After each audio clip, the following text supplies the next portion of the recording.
Hi guys, welcome to another episode of the Tincture of Sense. On today's episode, I'm going to be telling you about something I just got to find out about quite recently. Now, as always, I'm going to be asking you guys a question.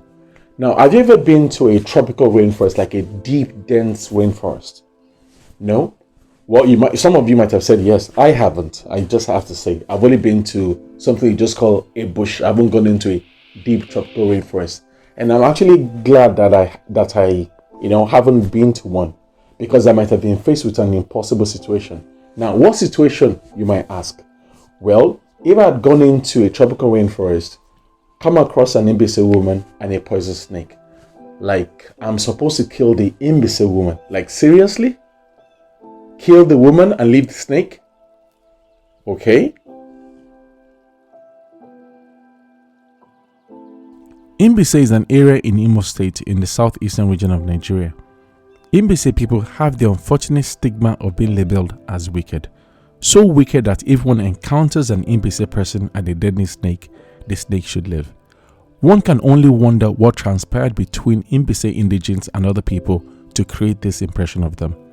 Regardless of what happened, if anything did happen, I doubt if it justifies disparaging an entire group of people.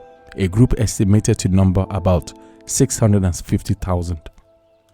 This is akin to all Ekiti people being called murderers just because one of them killed someone else.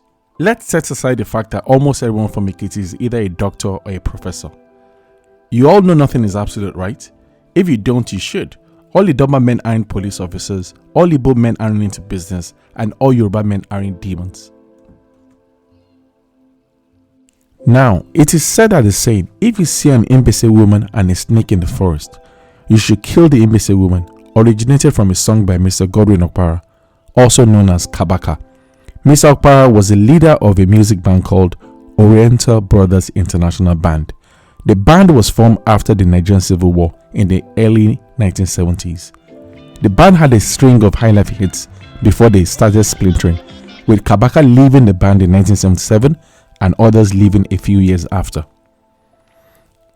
It's said that Kabaka sang the song about the evils of Mbaise people after he left the band following a series of disagreements he had with other bandmates, some of whom were from Mbaise. It must be noted that Kabaka, in a June 2019 interview with Vanguard newspaper, categorically denied that he was responsible for this scurrilous saying. Now, because a recording of this song doesn't exist, we have to take Kabaka at his word and accept that he never sang such a song.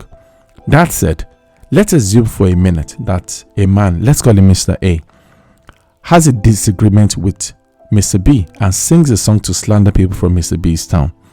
Because people are prone to exaggeration, the song might be transformed and changed from its original form when people are telling others about it.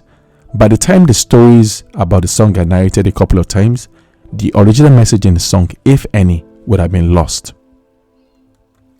Now, we know what people are like, and if we don't, we should learn. Nothing is absolute and people are multifaceted. Now, the only way a group of people can be guilty of a thing is if that thing is not true. We should endeavor to do better and check ourselves before we pass along stories that tend to stereotype an entire group of people, especially when the stereotype being passed on is a negative one. Now, we don't need to know anyone from the group in stereotype for us to reject the stereotype. Now, that's all for this week's story. I hope someone has learned something from this story. If you're that person, kindly pass on this little tincture of sense onto someone else. Once again, thanks for watching. We look forward to seeing you next week.